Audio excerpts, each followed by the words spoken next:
Bismillahirrahmanirrahim. Assalamualaikum warahmatullahi wabarakatuh. Alhamdulillahirabbil alamin. Hamdan katsiran thayyiban mubarakan fihi kama yuhibbu rabbuna wa yarda. Asyhadu an la ilaha illallah wahdahu la syarika lah wa asyhadu anna Muhammadan abduhu wa rasuluh. Allahumma shalli ala Muhammad wa ala ali Muhammad kama shallaita ala Ibrahim wa ala ali Ibrahim innaka Hamidum Majid. Allahumma barik ala Muhammad wa ala ali Muhammad kama barakta ala Ibrahim wa ala ali Ibrahim innaka Hamidum Majid. Ya ayyuhalladzina amanu taqullaha haqqa tuqatih wa la tamutunna illa wa antum muslimun. Ya ayyuhan nasu taqu rabbakum alladzi khalaqakum min nafsin wahidah wa khalaqa minha zawjaha wa bassa minhuma rijalan katsiran wa nisaa'a wattaqullaha alladzi tasaaluna bihi wal arham innallaha kana 'alaikum raqiba. Ya ayyuhalladzina amanu taqullaha wa qulu qawlan sadida yuslih lakum a'malakum wa yaghfir lakum dhunubakum wa may yuti'allaha wa rasulahu faqad faza fawzan 'azima. Amma ba'd, fa inna ahsana kalami kalamullah wa khairal hadi hadi Muhammadin sallallahu alaihi wa ala alihi wa sallam wa syarrul umuri muhdatsatuha wa kullu muhdatsatin bid'ah wa kullu bid'atin dhalalah wa kullu dhalalatin finnar. Ikhwatal iman, bapak-bapak hadirin, ibu-ibu hadirat jamaah ta'lim Masjid Imam Bonjol yang dimuliakan oleh Allah Subhanahu wa taala. Alhamdulillah, pagi hari ini kita hadir dalam masjid yang penuh barokah ini, menghadiri majelis ilmu yang penuh keutamaan ini. Semoga Allah Taala senantiasa mengangkat derajat kita dengan iman dan ilmu pengetahuan yang kita miliki. Jemaah sekalian, sebagaimana tadi disebutkan bahwa insyaallah pembahasan kita pada kesempatan ini adalah orang-orang yang didoakan malaikat. Mudah-mudahan sudah pernah dibahas di sini, atau mungkin di tempat lain sudah pernah dibahas dan diikuti oleh Bapak dan Ibu sekalian. Materi ini kita ambil dari buku Penyelisik Alam Malaikat. Pernah baca? Belum pernah?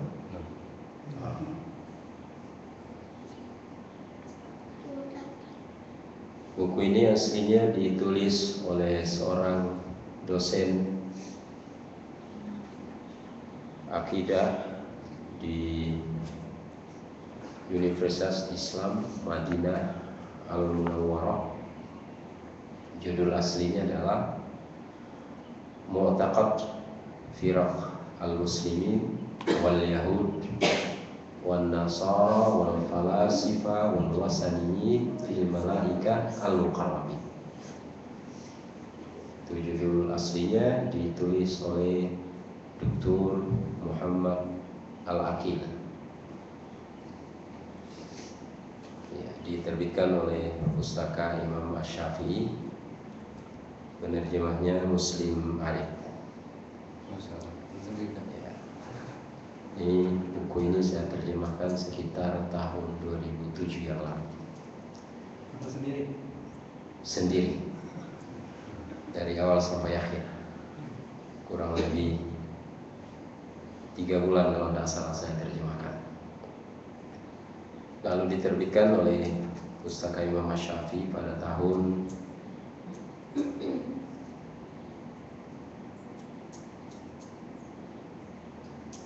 1431 Hijriah atau tahun 2010 Masehi.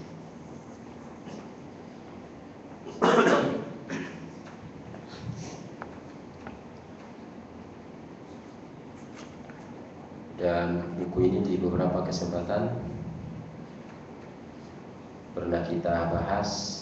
Bahkan di antara majelis ilmu yang kita hadiri ada yang dijadikan kajian rutin. Pernah saya bahas di salah satu masjid di Bintaro, kemudian di Al-Azhar ke Bayoran, di PPATK juga pernah saya bahas, di Blok M Square pernah satu Ramadan sekitar 5 atau 6 kali pertemuan kita bahas. Di beberapa masjid di Jakarta Timur dan Bekasi Barat bahkan kita jadikan kajian rutin dalam beberapa kali pertemuan. Yang jelas bahwa buku ini dibagi dua oleh beliau penulis.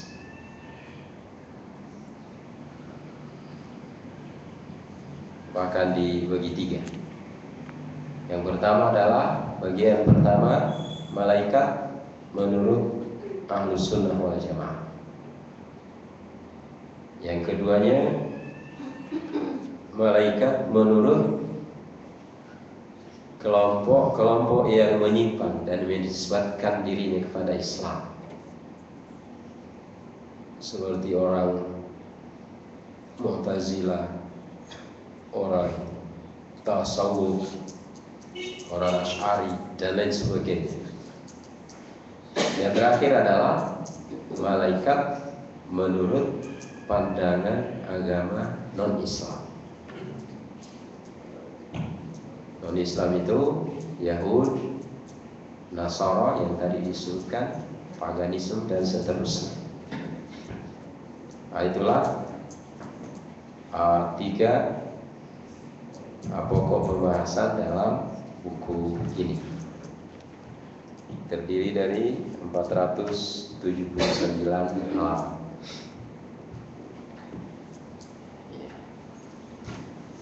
Yang kita akan sebutkan atau yang akan kita sebutkan dalam kajian ini hanya salah satu poin dari salah satu sub bahasan. Di dalam buku ini ada pembahasan tentang jenis-jenis atau ibadah-ibadah malaikat. Disebutkan oleh beliau ada 6 yang beliau dapatkan dalilnya.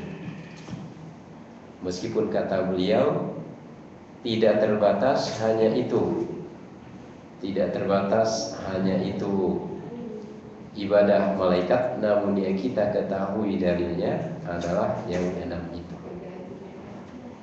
Dan salah satu dari 6 itu adalah berzikir, berdoa, bertasbih dan istighfar untuk orang-orang mukmin. Istighfar untuk orang-orang mukmin itu salah satunya. Dan biidznillah taala itu yang akan kita sebutkan. Mudah-mudahan nanti selesai 2 poin dalam hal ini. Ada orang-orang yang didoakan kebaikan malaikat, ada orang-orang yang didoakan keburukan oleh malaikat. Didoakan dan dikutuk. Ya, itu salah satu poin dalam pembahasan ini. Namun di awal pembicaraan kita mengatakan bahwa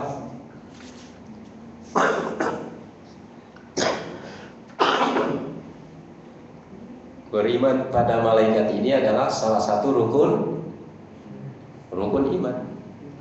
Ya kan? Salah satu rukun iman. Artinya apa? Kalau iman kita kepada malaikat ini rusak, maka menunjukkan akan rusak pula iman kita kepada rukun iman yang lain.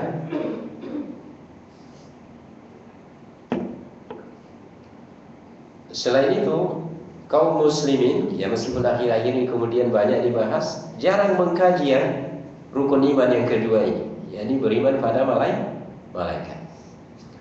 Iman pada Allah banyak dikaji, iman pada Rasul banyak dikaji, iman pada hari akhir, kitab, takdir Allah banyak dikaji. Namun kemudian jarang kita temukan kajian yang khusus mengenai malaikat. Padahal ini menentukan lurus atau tidaknya akidah kaum muslim. Nah, sehingga karena jarangnya dikaji kaitannya dengan rukun iman yang kedua ini, kemudian yang pertama, banyak kaum muslimin, apalagi yang bukan Islam, banyak kaum muslimin yang picik pandangannya tentang malaikat. Yang kedua, banyak kaum muslimin yang menyimpang keyakinannya kaitannya dengan malaikat. Kita ambil contoh misalnya, banyak di antara kaum muslimin ketika ditanya malaikat itu ada berapa, kaum muslimin menjawab kebanyakannya malaikat itu ada 10 misalnya. Nah, ini kan sudah keliru. Keliru. Di dalam surat Al-Haqqah ayat 17 di sana disebutkan yang memikul arsy itu ada 8. Kan begitu? Di dalam surat Al-Mudaththir disebutkan yang menjaga neraka itu ada 19. Subhanallah. Nabi SAW ketika Isra dan Mi'raj, ketika sudah melintasi langit yang ke-7, kemudian Ibrahim ketika itu menyandarkan punggungnya ke Baitul Ma'mur. Lalu kemudian Jibril mengatakan kepada Nabi kita SAW, ini adalah Baitul Ma'mur. Setiap hari ada 70.000 malaikat yang masuk ke dalam. Yang keluar tidak masuk lagi. Maka oleh sebab itu katanya Muhammad Al-Aqib dalam bukunya ini, coba Anda kalikan dari sejak Isra Mi'rajnya Rasulullah SAW sampai dengan hari ini dikali 70.000. Sudah sekian tahun, sekian hari dikali 70.000. Artinya apa? Bahwa yang mengetahui jumlah sebenarnya malaikat itu hanyalah Allah Subhanahu wa taala. Itu diantara yang menunjukkan betapa banyaknya malaikat itu. Bapak Ibu sekalian dimuliakan oleh Allah Subhanahu wa taala. Di dalam kajian tafsir kaitannya dengan surah Al-Qadr, inna anzalnahu fi lailatul qadr. Salah satu di antara makna Al-Qadr itu adalah sempit. Sempit di samping kemuliaan dan juga ketetapan.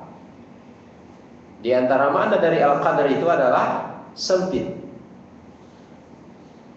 Kata Imam Al-Qurtubi, meskipun mohon maaf hadisnya apakah sahih atau tidak, tapi yang jelas itu sejalan dengan ayat tanazzalu alaihimul malaikatu war-ruh. Kata Imam Al-Qurtubi, mengapa disebut Lailatul Qadar itu dengan malam yang sempit? Dikarenakan malam itu banyaknya malaikat yang turun ke bumi ini, sehingga dunia ini seolah-olah sempit dengan banyaknya malaikat yang turun. Bahkan sebagian riwayat mengatakan bahwa ketika Lailatul Qadar itu terjadi, malaikat yang turun itu sejumlah batu kerikil yang ada di dunia ini. Mudah-mudahan saja hadis itu sahih. Tetapi ayat Allah Subhanahu wa taala menunjukkan tanazzalul malaikatu war-ruh. Perhatikan Bapak dan Jamaah sekalian. Di sini diucapkan oleh Allah Tabaraka wa taala dalam firman-Nya tanazzala. Kan ada nazala, Bapak dan Ibu sekalian yang belajar bahasa Arab tentu tahu. Ada nazala, ada tanazzala. Beda artinya. Kalau nazala itu dari atas ke bawah, satu pun bisa disebut nazala. Kalau tanazzala tidak mungkin digunakan kecuali untuk hal yang banyak. Setelah yang satu disusul yang lain, disusul yang lain. Sebagian riwayat mengatakan Malaikat-malaikat yang turun pada waktu itu kemudian berkeliling di dunia ini mengunjungi masjid-masjid dan mengucapkan salam kepada setiap orang yang ada di dalam masjid di akhir Ramadan melaksanakan i'tikaf. Itu salah satu penafsiran dari kata salamun hiya hatta matla'il fajar. Dan kaitannya dengan Lailatul Qadar ini ternyata subhanallah di kalangan masyarakat kita itu banyak khurafat. Banyak khurafat. Nauzubillah min dzalik. Dulu sekitar tahun 2006 apa 2007 saya diundang RRI Pro 2 kajian menjelang buka puasa. Salah satu pertanyaan seorang bapak dari Solo. Beliau menyampaikan, Ustaz, kami itu kebiasaan kami kalau Lailatul Qadar itu berkumpul bersama dengan keluarga. Lalu kemudian disiapkan nasi tumpeng. Kalau ternyata malam itu sudah terjadi Lailatul Qadar, kira-kira waktu kapan kami memotong nasi tumpengnya? Apa hubungannya nasi tumpeng dengan Lailatul Qadar? Ini menunjukkan kepada kita ya ikhwatal iman bahwa banyak khurafat yang terjadi di kalangan kaum muslimin. Yang pertama kaitannya dengan malaikat, yang kedua kaitannya dengan Lailatul Qadar itu sendiri. Ya ikhwatal iman. Yang jelas pandangan kita atau ilmu kita tentang malaikat kurang. Yang kedua, banyak ilmu yang menyimpang kaitannya dengan malaikat. Di desa-desa atau di kampung-kampung dan bahkan sampai perkotaan sering kita mendengarkan kisah atau cerita. Ada seorang mengatakan si fulan bertemu dengan malaikat di bawah sebatang pohon, berpakaian putih, wajahnya seperti seorang wanita cantik. Atau mungkin di bawah kolong jembatan dan sebagainya. Ada dengar itu, Pak? Ini sudah menyimpang, keliru. Karena sepanjang sejarah, sepanjang dalil yang ada, malaikat itu tidak pernah nampak dalam bentuk seorang perempuan.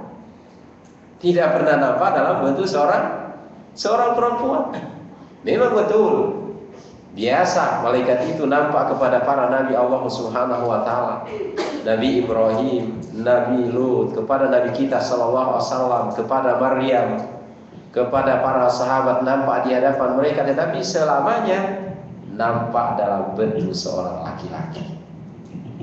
Tidak pernah nampak dalam bentuk seorang perempuan. Ya.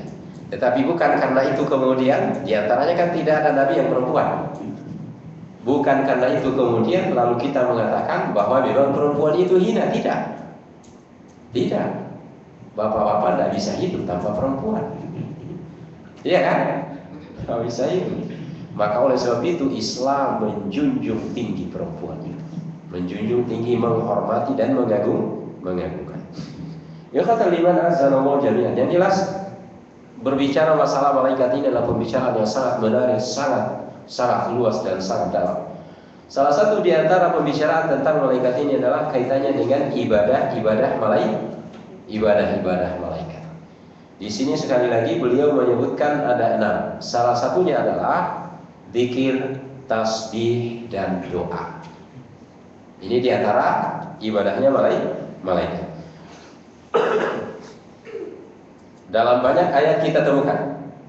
Di antaranya dalam surat Al-Baqarah ayat 30.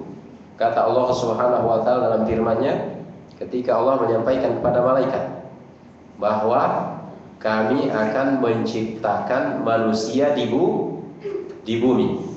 Lalu malaikat mengatakan bahwa apakah engkau akan menjadikan manusia di bumi yang akan menumpahkan darah satu dengan yang lain?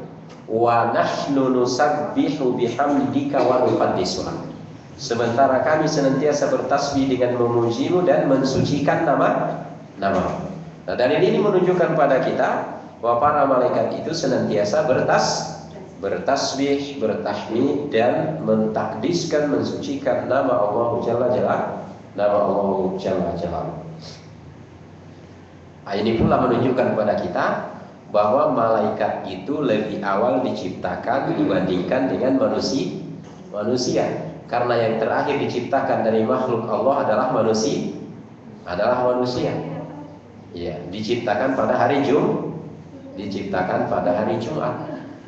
yaitu Nabi Adam alaihissalam. Sebagian riwayat mengatakan bahwa beliau diciptakan antara sholat asar dan sholat maghrib.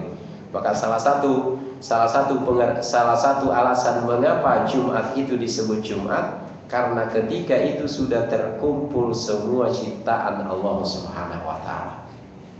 Maka disebutlah, di samping memang ada alasan lain mengapa disebut Jumat. Jadi makhluk Allah Tabaraka wa taala yang terakhir diciptakan adalah manusia pada hari Jumat.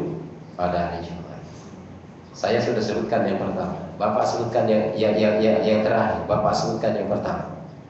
Yang pertama apa yang diciptakan pertama? Ada yang tahu? Yang pertama diciptakan oleh Allah Subhanahu wa taala adalah al-qalam. Ketika diciptakan al-qalam, diperintah al-qalam, uktub, tulis.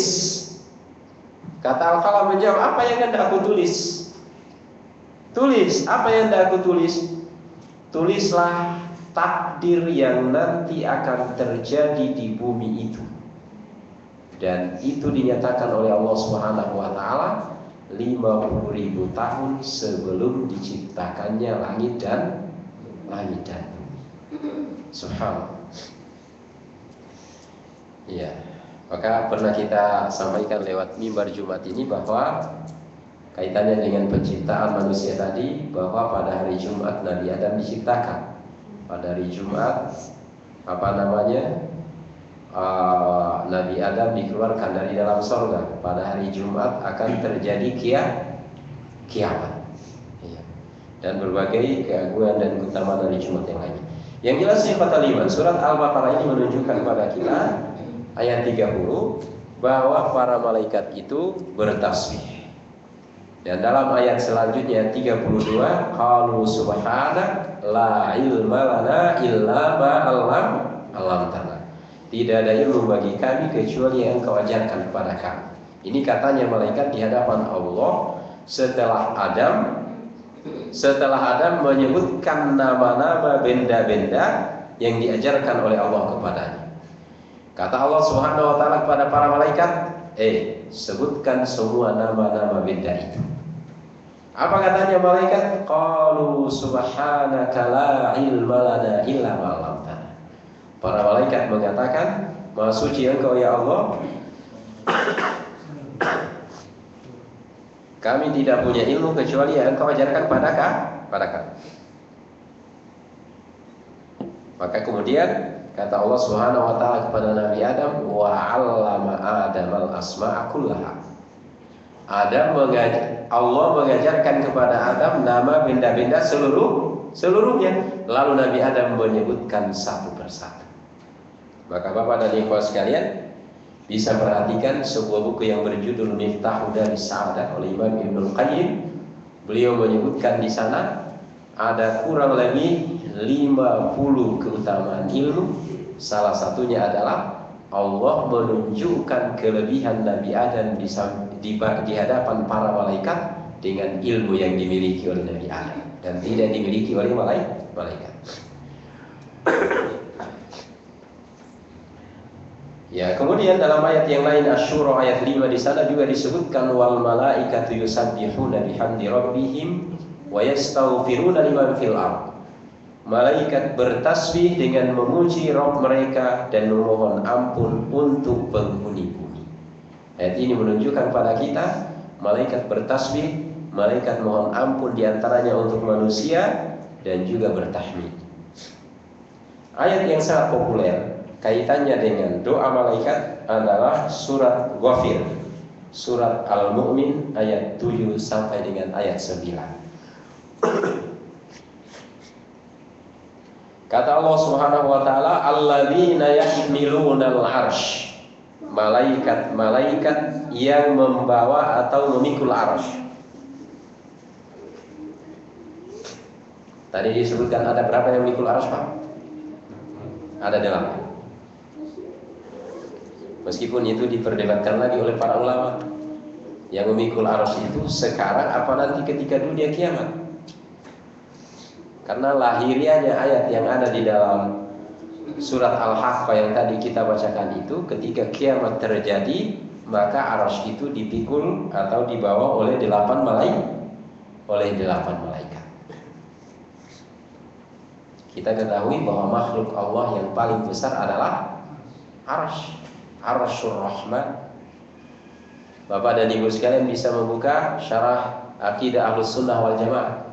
Di sana disebutkan sebuah hadis Nabi SAW bahwa perbandingan antara bumi ini dengan kursinya Allah sama dengan perbandingan padang pasir yang begitu luas dibandingkan dengan gelang yang dicampakkan atau diletakkan di padang pasir yang begitu luas. Padang pasir itu adalah kursi Allah, kemudian gelang yang begitu kecil di tengah padang pasir yang begitu luas adalah bumi ini. Demikian kecilnya bumi ini dibandingkan dengan kursi Ar-Rahman. Karena memang Allah punya kursi, dan bahkan ada ayatnya di dalam surat Al-Baqarah.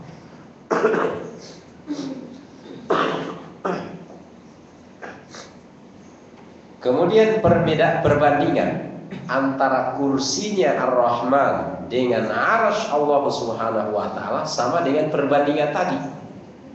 Demikian kecilnya kursi Allah Subhanahu wa taala dibandingkan dengan arsy Allah Subhanahu wa taala.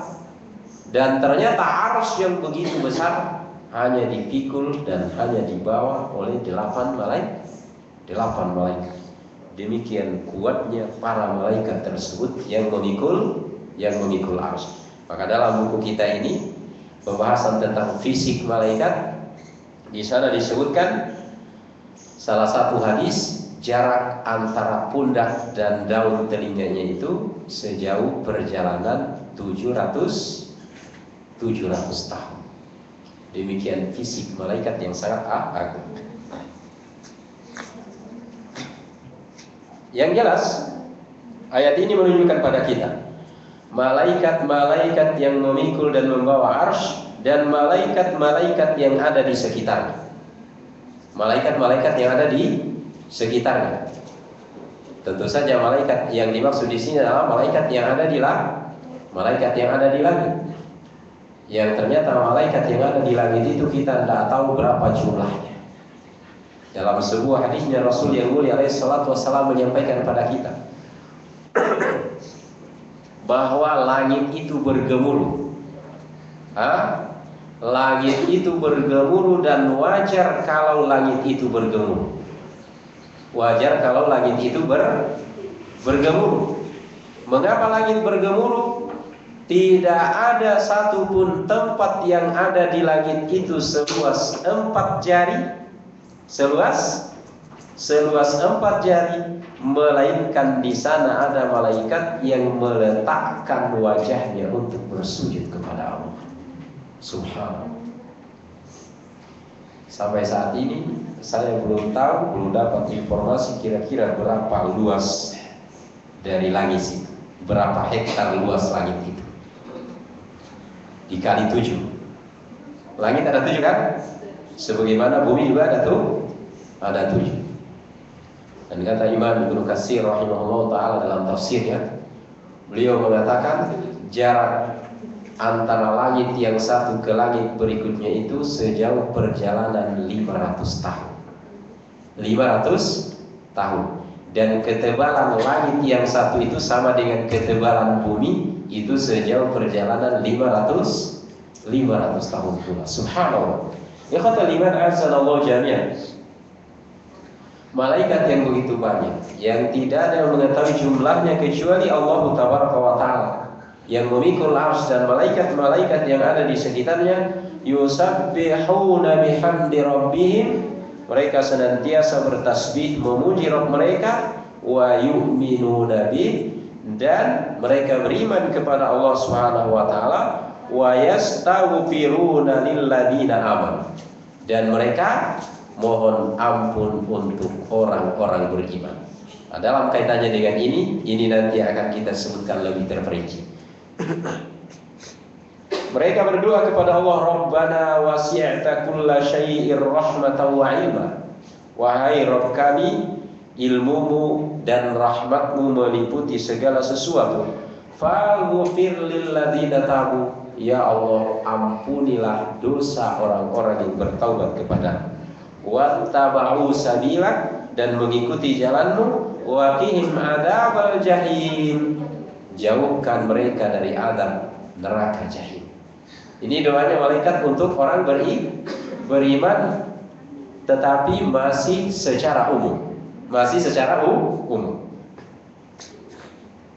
Artinya siapapun yang mukmin didoakan dengan doa ini. Ya Allah, siapa saja yang taubat kepadamu, ampuni dosanya. Ya Allah, siapa saja yang taubat kepadamu, jauhkan dia dari neraka. Wa rabbana wadkhilhum jannatin. Wahai Rabb kami, ya Allah, masukkan orang-orang beriman itu ke dalam surga Adn. Allati wa'adtahum, yang engkau jadikan pada mereka. Wa ma salaha min abaihim wa azwajihim wa dzurriyyatihim, dan siapa saja yang saleh dari bapak-bapak mereka, pasangan-pasangan mereka, dan juga anak keturunan mereka. Innaka antal azizul hakim, sungguhnya engkau maha perkasa lagi maha bijaksana. Wa qihimus sayyi'at, jauhkan mereka dari perbuatan-perbuatan buruk. Wa man taqis sayyi'ati yawma idzin faqad rahimta, siapa yang engkau jauhkan dari kesesatan pada waktu itu, maka engkau merahmatinya. Wa dzalika huwal fawzul azim, itulah kemenangan yang agung. Ayat ini sekali lagi menunjukkan kepada kita doanya para malaikat untuk kaum muslimin secara umum. Mohon maaf kalau kita bahasakan, tidak pandang bulu, tidak pilih merek. Tidak melihat apakah dia di yayasan ini, di yayasan itu, di komplek ini, di komplek itu, dan lain sebagainya. Judulnya dia beriman, didoakan oleh malaikat dengan doa tadi. Didoakan oleh malaikat dengan doa tadi. Subhanallah. Ya Allah, ampuni dosanya. Ya Allah, jauhkan dia dari neraka. Ya Allah, masukkan ia ke dalam surga. Masukkan juga istrinya, suaminya, masukkan juga anak keturunannya, dan seterusnya. Ini doa malaikat yang mereka panjatkan untuk kita orang mukmin. Maka berbahagialah kita tergolong orang yang beriman kepada Allah Subhanahu wa taala. Sebagaimana kita ketahui bahwa iman itu adalah kenikmatan yang paling tinggi yang diberikan oleh Allah kepada kita, dan tidak bisa ditukar oleh apapun. Tidak bisa ditukar oleh apapun. Baik.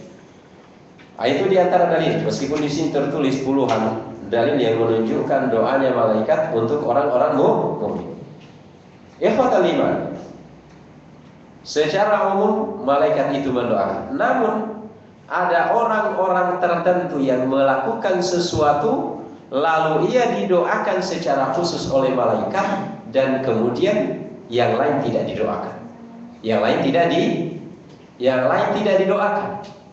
Sementara ia mendapatkan doa tersebut. Salah satunya, mudah-mudahan di antara kita sudah banyak mendengarkan ini. Salah satu di antara kelompok yang mendapatkan doa secara khusus dari malaikat ini adalah orang yang hadir di majelis ilmu. Orang yang hadir dalam majelis ilmu. Subhanallah. Kata Rasulullah SAW dalam sebuah hadisnya, man salaka tariqan yatlubu fihi ilman salakallahu bihi tariqan min turukil jannah. Siapa yang menempuh sebuah jalan untuk menuntut ilmu, maka Allah memudahkan jalannya menuju surga. Ini jaminan pasti dari Nabi kita sallallahu alaihi wasallam. Menempuh satu jalan untuk menuntut ilmu, Allah buka jalan baginya menuju ke dalam surga. Ini pula menunjukkan kepada kita bahwa untuk mencapai surga itu harus dengan ilmu. Dan di dalam Islam sebagaimana dinyatakan oleh Imam Bukhari rahimahullahu taala, dilarang kita mengucapkan sesuatu kaitannya dengan agama, dilarang kita melakukan sesuatu kaitannya dengan agama kalau tidak didahului dengan ilmu, kalau tidak diawali dengan ilmu. Karena kalau kita berbuat dalam Islam tidak diawali dengan ilmu, yakin kerusakannya pasti lebih banyak dibandingkan dengan kebaikan. Na'udzubillah min dzalik. Perhatikanlah yang terjadi akhir-akhir ini, misalnya seorang mengaku Islam bermodalkan semangat tetapi tidak ada ilmu.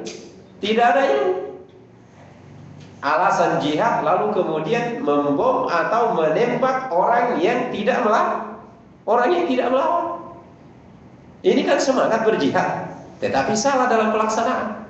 Makanya merusak Islam itu sendiri. Merusak di hadapan orang lain, rusak juga orang yang melakukannya. Karena jihad itu tidak seperti itu. Maka oleh sebab itu katanya Ibnu Mas'ud, betapa banyak orang yang ingin kebaikan tetapi tidak dapat kebaikan. Betapa banyak orang yang ingin kebaikan tetapi tidak mendapatkan kebaikan. Mengapa? Karena tidak ada ilmu. Ikhwatul iman azzalallahu jami'an. Yang jelas kuncinya adalah semuanya adalah ilmu. Bahkan bertauhid pun harus didahului dengan ilmu. Maka kata Allah Subhanahu wa taala dalam surat Muhammad, "Fa'alam annahu la ilaha illallah." Ketahuilah bahwa tidak ada ilah yang berhak diibadahi melainkan Allah Subhanahu wa taala. Ini artinya diawali dengan ilmu. Apapun yang kita lakukan dan kita laksanakan, kita ucapkan dalam Islam, terlebih dahulu harus berdasarkan dengan ilmu. Karena kalau tidak berdasarkan dengan ilmu, kerusakannya jauh lebih banyak dibandingkan dengan kebaikan. Imam Ahmad rahimahullah ta'ala, beliau pernah mengatakan bahwa kebutuhan manusia itu terhadap ilmu jauh lebih besar dibandingkan kebutuhannya terhadap makan dan minum. Perhatikan Bapak dan Ibu sekalian, kebutuhan manusia terhadap ilmu jauh lebih besar dibandingkan kebutuhannya terhadap makan dan minum. Ini kata Imam Ahmad. Kenapa kata beliau? Kata beliau, kebutuhan manusia terhadap makan dan minum hanya beberapa kali dalam sehari. Kalau kita mungkin umumnya orang Indonesia makan itu 3 kali sehari. Ada yang 2 kali. Ya minum mungkin lebih banyak lah. Tapi terhadap ilmu kata beliau, kebutuhan manusia terhadap ilmu itu sejumlah nafas yang ia keluarkan. Bi'adadil anfas, kata Imam Ahmad, sejumlah nafas yang ia keluarkan. Bapak dan Ibu sekalian, dari sejak kita bangun tidur tadi sampai sekarang ini sudah bisa kita hitung belum berapa kali kita bernafas? Tidak bisa dihitung. Meskipun Bapak dan Ibu sekalian punya alat untuk menghitungnya, tidak bisa dihitung. Berapa kali kita bernafas? Kata Imam Ahmad rahimahullahu ta'ala, bahwa kebutuhan kita terhadap ilmu itu sama dengan jumlah nafas yang kita keluarkan. Tetapi mengapa kemudian sebaliknya?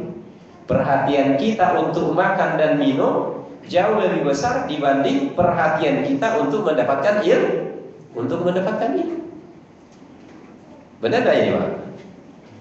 Bahwa perhatian kita untuk cari makan, cari minum itu jauh lebih besar dibandingkan kebutuhan perhatian kita untuk dapat ilmu.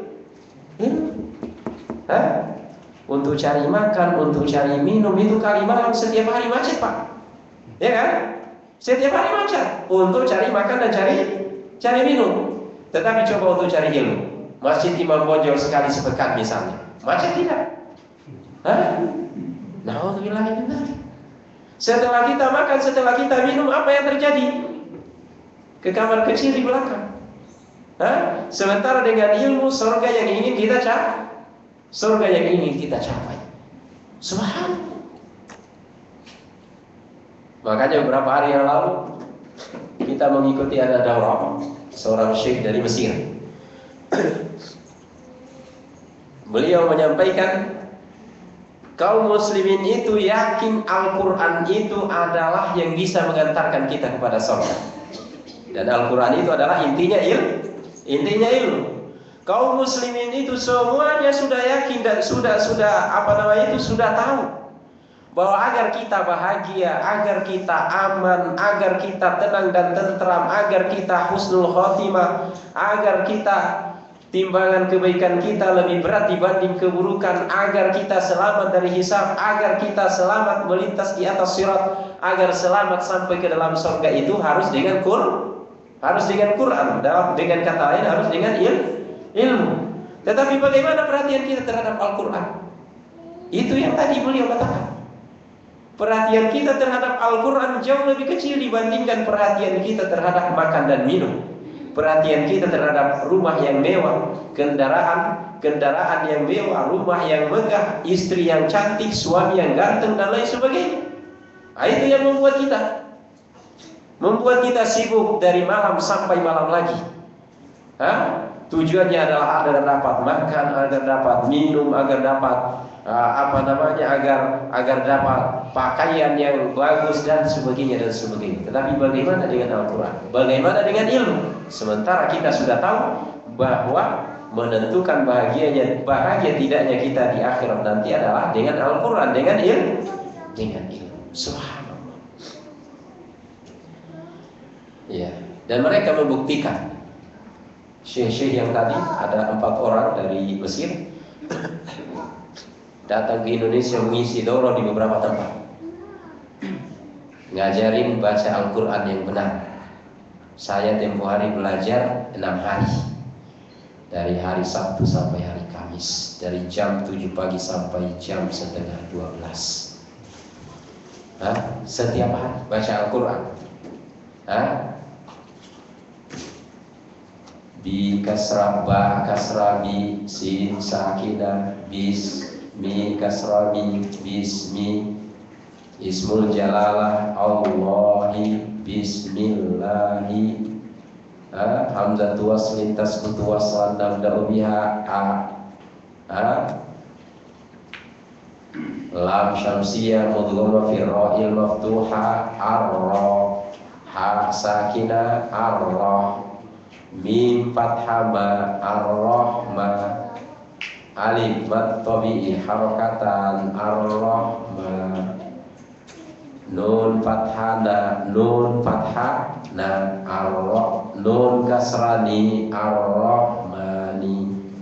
Itu kita belajar meja, kembali ke zaman pahala. Tapi subhanallah, kalau ini dipraktekkan Indonesia, lancar baca, lancar tajwid pula.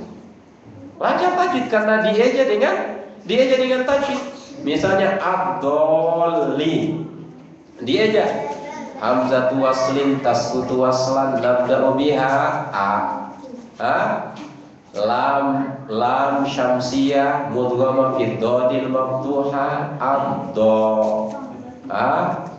alif maddu lazim harfi musaqqal kalimi musaqqal 6 harakat. Mad lazim kalimi musaqqal 6 harakat. Subhanallah. Ya mad arif lisukun jaiz isnan au arba au 6 harakat. Nun sakinah indal waqfi ad-dhalin. Sekaligus promosi. Subhanallah. Di India mereka sudah praktek. Beberapa sekolah di India itu tidak boleh masuk SD sebelum tamat dari Nurul Bayan. Nurul Bayan. Nurul Bayan itu tadi. Karena mereka tingkatannya 3 sampai 6 tahun itu tingkatan Iqra. 6 sampai 12 tahun itu tingkatan ihfaz, menghafal. 12 sampai 15 tahun itu tingkatan ifham, tafsir. 15 sampai 18 tahun i'bar, pengamalan. 18 sampai 20 atau 21 tahun ud'u, berdakwah. Itu tingkatan-tingkatan di ma'had mereka. Subhanallah. Makanya di Mesir itu Bapak dan jemaah sekalian, jarang sekolah yang masuk SMP sebelum hafal Al-Quran. Mereka membuktikan, datang ke Indonesia dengan tiket sendiri. Subhanallah. Ditunjukkan tempat yang sangat sederhana untuk tidur dan lain sebagainya. Mereka menerima. Mereka membawakan daurah dari jam 7 sampai setengah 12, istirahat hanya setengah jam, tidak pernah diganti satu orang. Tidak pernah diganti satu. Nah, kalau kita orang Indonesia yang bikin acara, undangannya sih memang jam 7 sampai jam 12 misalnya. Jam 7 sampai jam 8 nyanyi dulu, joget dulu dan lain sebagainya. Jam 8 sampai jam 9 sambutan-sambutan. Jam 10, jam 11 baru materi. Jam 11 sampai jam 12 ditutup dengan istirahat. Materinya hanya 30 menit sampai 1 jam. Subhanallah, mereka memberikan materi dari jam 7 sampai setengah 12, hanya istirahat 15 sampai setengah jam, 15 menit sampai setengah jam, tidak pernah diganti. Itu di pagi hari. Di sore hari ngisi lagi di tempat lain dari jam 2 sampai maghrib. Tidak pernah diganti. Tidak pernah diganti. Itu mereka. Beda dengan kita. Makanya ilmu kita juga yang begitu. Apa-apa separuh. Apa-apa separuh. Ilmu separuh. Makan juga kadang-kadang separuh. Ya, subhanallah. Ini yang jelas di sini Nabi kita SAW ini kembali kepada materi yang terlalu lebar. Wa innal malaikata la tadau ajnihataha li talibil ilmi, dan sesungguhnya para malaikat itu menghamparkan sayapnya untuk orang-orang yang menuntut ilmu. Ini lagi-lagi di masyarakat kita banyak kekeliruan kaitannya dengan sayap malaikat itu. Kaitannya dengan sayap malaikat. Kita misalnya coba bertanya kepada Bapak Profesor Google misalnya. Sayap malaikat dikeluarin oleh Bapak Google, sayap malaikat itu sekian senti kali kesekian senti, ini panjangnya, ini ininya dan lain sebagainya. Dari mana coba mendapatkan wawasan itu? Tidak pernah ada sejarahnya. Karena sejarahnya Nabi kita SAW hanya 2 kali melihat malaikat Jibril dalam bentuk yang asli. Dalam bentuk yang asli. Ketika itu malaikat Jibril, satu riwayat mengatakan 700, satu riwayat yang lain mengatakan 600, dan sayapnya itu menutupi ufuk. Lalu siapa yang buat di Google itu keluar sekian senti kali sekian senti? Ini lagi-lagi kekeliruan. Yang jelas malaikat itu menghamparkan sayapnya untuk orang-orang yang menuntut ilmu, ridon bima yasna, karena ridho dan senangnya dengan apa yang diperbuat oleh orang-orang yang berilmu tersebut. Lanjutan dari hadis ini, bahwa wa innal alim, orang alim itu la yastaghfiru lahu man fis samawati wa man fil ardh, mohon ampun untuknya apa saja yang ada di langit dan apa saja yang ada di bumi. Apa saja yang ada di langit itu diantaranya adalah para malaikat.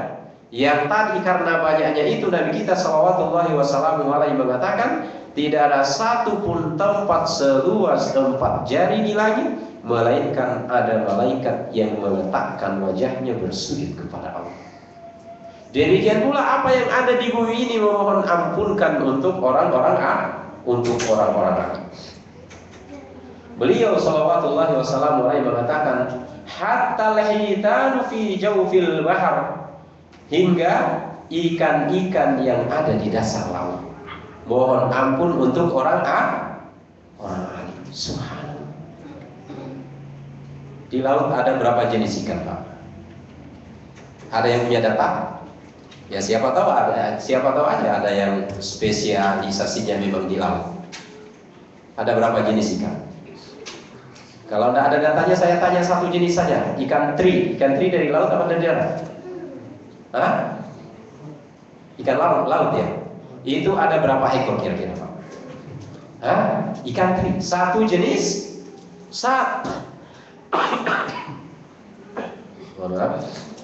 Satu jenis ikan tidak bisa kita hitung.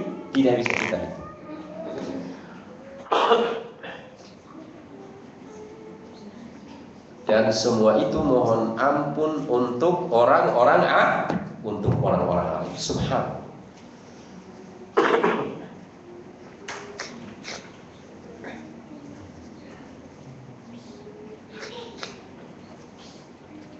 Demikianlah Allah Subhanahu wa taala dan Rasulnya mengagungkan yang namanya ilmu. Kemudian Nabi SAW mengatakan bahwa innal ulama warasatul anbiya. Para ulama itu adalah pewarisnya para nabi. Wa innal anbiya lam yuwarrisu dinar. Dan para nabi itu tidak mewariskan dinar, tidak mewariskan uang, wala dirhaman, juga dirham. Wa warrasu al ilma, mereka itu mewariskan ilmu. Faman akhadahu faqad akhadha bihazzin wafir. Siapa yang mengambil ilmu itu berarti ia sudah mengambil bagian yang sempurna. Bapak dan jamaah sekalian, coba kita ilustrasikan. Ketika seorang meninggal dunia misalnya, bahkan belum meninggal dunia, baru saja sakit. Dia rumahnya ada misalnya di Sumarekon Bekasi misalnya, juga ada di Pondok Indah misalnya, ada di rumah apa namanya? Bumi Aryasin. Rumahnya ada di mana-mana. Mobilnya yang dari harga masyarakat sampai harga para pejabat ada. Baru saja sakit orang sudah berkumpul kepadanya. Ini tentu saja dalam tanda kutip. Orang berkumpul diantaranya karena tertarik dengan harta. Mereka memandang bahwa itu adalah orang mulia dan lain sebagainya. Mereka berkumpul berniat bagaimana supaya saya mendapatkan jatah dari itu. Perhatikan kata Nabi Shallallahu Alaihi Wasallam bahwa para ulama itu adalah pewarisnya para nabi. Dan kita ketahui makhluk Allah, manusia yang paling mulia di dunia ini adalah para nabi.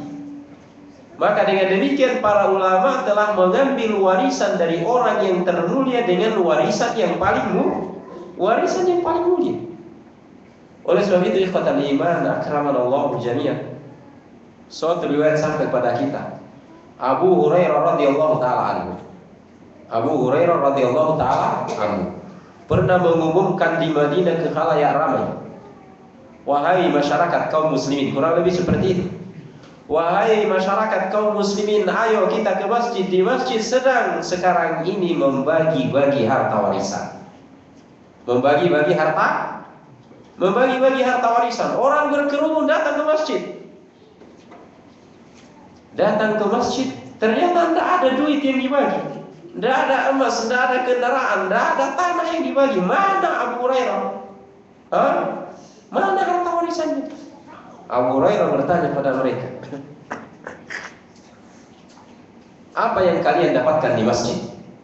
Apa yang kalian dapatkan di masjid? Kata orang-orang, di masjid kami hanya mendapatkan beberapa halaqah, beberapa kelompok lingkaran orang yang sedang belajar ilmu. Yang sedang belajar ilmu. Subhanallah. Apa kata Abu Hurairah? Tidakkah kalian mengetahui ilmu itu adalah warisannya para nabi. Manusia yang paling mulia di dunia ini adalah para nabi. Kalian mengambil warisan ilmu itu, mengambil warisan yang paling mulia. Subhanallah. Demikian itu disampaikan oleh Abu Hurairah radhiyallahu taala. Maka tidak heran kalau di sini Nabi SAW menyatakan, siapa yang menempuh satu jalan menuntut ilmu, Allah bukakan jalan baginya menuju surga, bahkan dimohon ampunkan oleh malaikat-malaikat yang ada di langit, makhluk-makhluk yang ada di bumi, orang-orang yang alim dalam agama. Maka berbahagialah kita orang-orang yang termasuk hadir di dalam majelis ilmu. Saya yakin Bapak dan Ibu sekalian yang hadir saat ini banyak agenda. Minimal kalau hari libur itu kondangan, ya kan?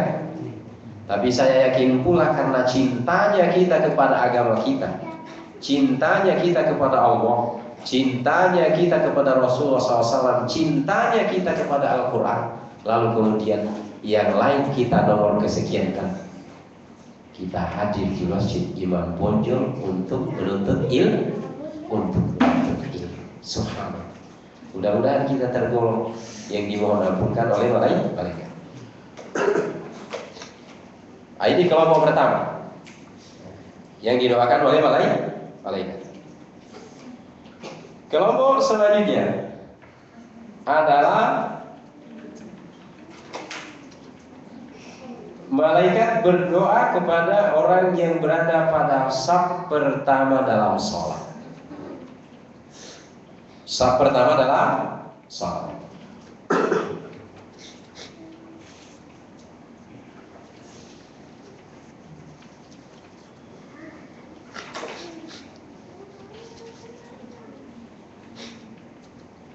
Oleh sebab itu kata Nabi kita sallallahu alaihi wasallam, ala tasuffuna kama tasufful malaikatu inda rabbiha.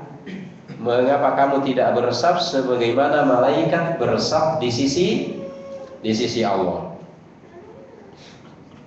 Para sahabat bertanya, ya Rasulullah, wa kaifa tasufful malaikatu inda rabbiha? Bagaimana malaikat itu mengatur saf di sisi Rabbnya? Qala yutimmuna as-sufufa wa yatarasawna fis safi. Mereka menyempurnakan saf dan merapatkannya. Ini salah satu di antara adab kita dalam sholat, bahwa hendaknya dirapatkan dan diluruskan.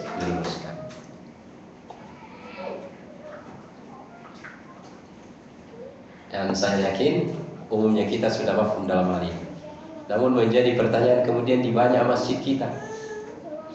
Di banyak masjid kita itu safnya bengkok, yang satu ke depan, yang satu ke belakang dan seterusnya.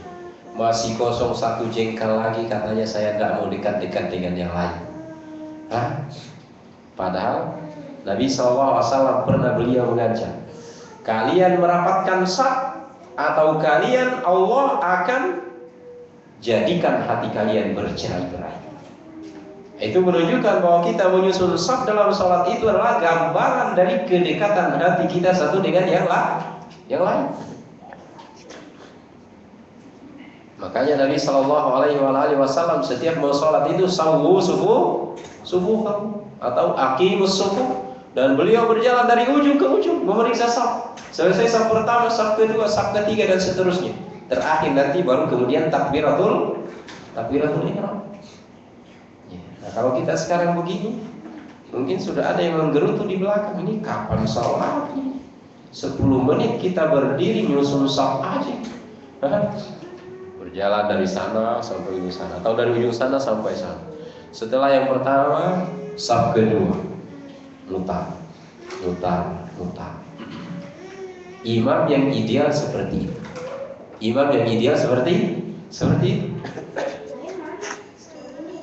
Nah, kita sekarang itu paling menghadap ke makmum, sawwu sufufakum. Luruskan, rapatkan saf. Tidak diperhatikan apa sudah lurus apa belum, langsung Allahu Akbar. Tetapi subhanallah, ini salah satu di antara adab kita dalam salat berjamaah. Yang jelas di sini Nabi kita yang mulia alaihi salatu wassalam mengatakan, mengapa kamu tidak menyusun saf sebagaimana para malaikat itu menyusun saf di hadapan Allah tabaraka wa taala. Yang ketiga,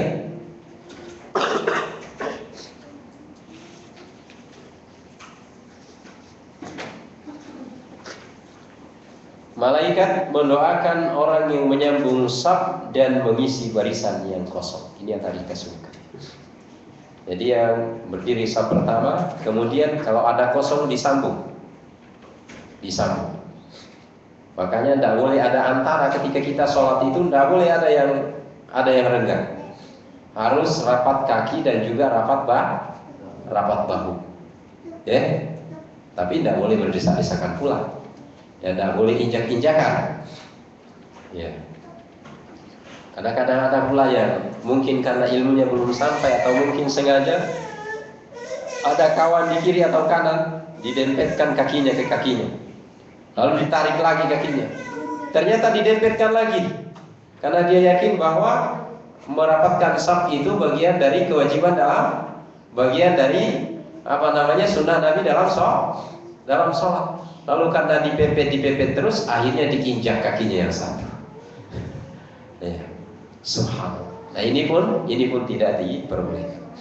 Di samping juga karena rapatnya lalu kemudian kita mengikut orang yang di samping kita, itu juga tidak boleh. Karena itu bagian dari kezaliman.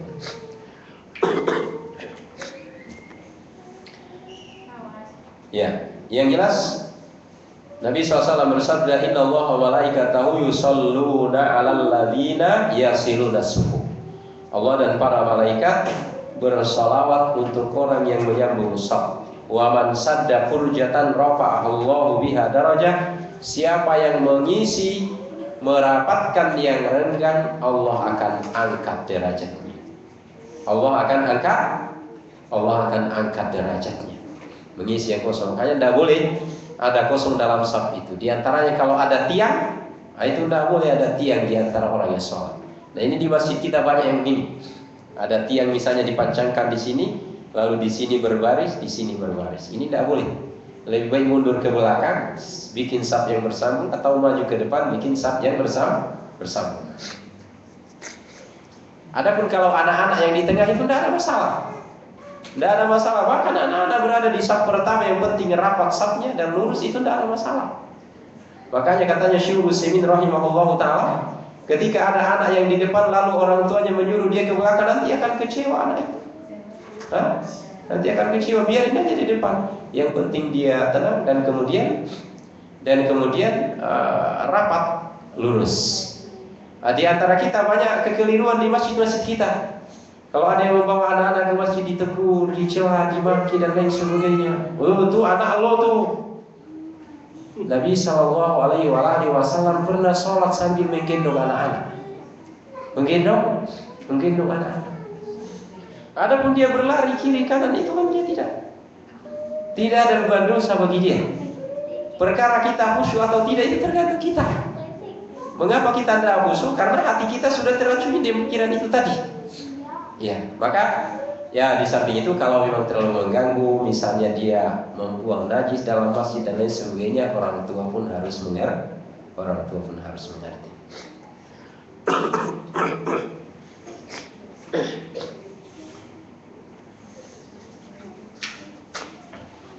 Yang jelas, salah satu di antara kelompok manusia yang didoakan secara khusus oleh malaikat adalah orang yang meluruskan saf, menyambung yang terputus dan mengisi yang lengkap. Kemudian selanjutnya adalah malaikat mendoakan orang yang menjenguk orang sakit.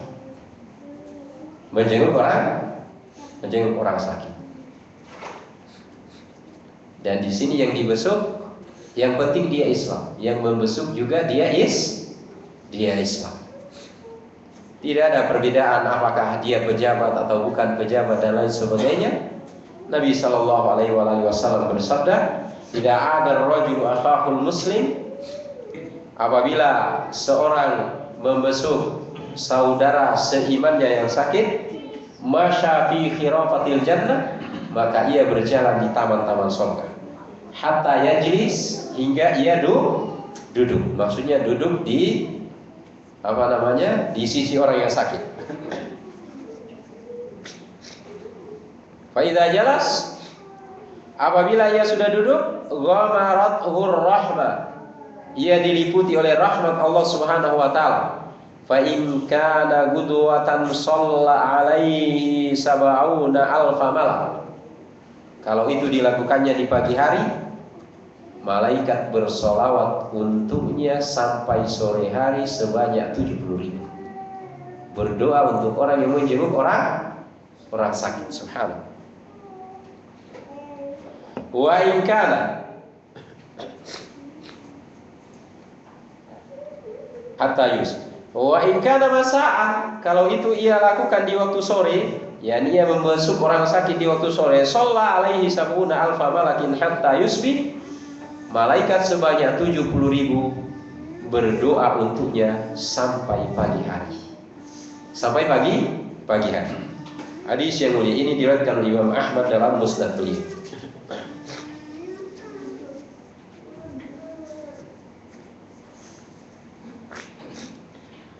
Ini menunjukkan pada kita ya khawatal iman azanallahu jami'an, demikian dimuliakannya orang Islam itu. Ketika sakit, ketika mohon maaf meninggal dunia dan lain sebagainya, masih bisa memberikan manfaat kepada orang lain, yakni manfaat kebaikan.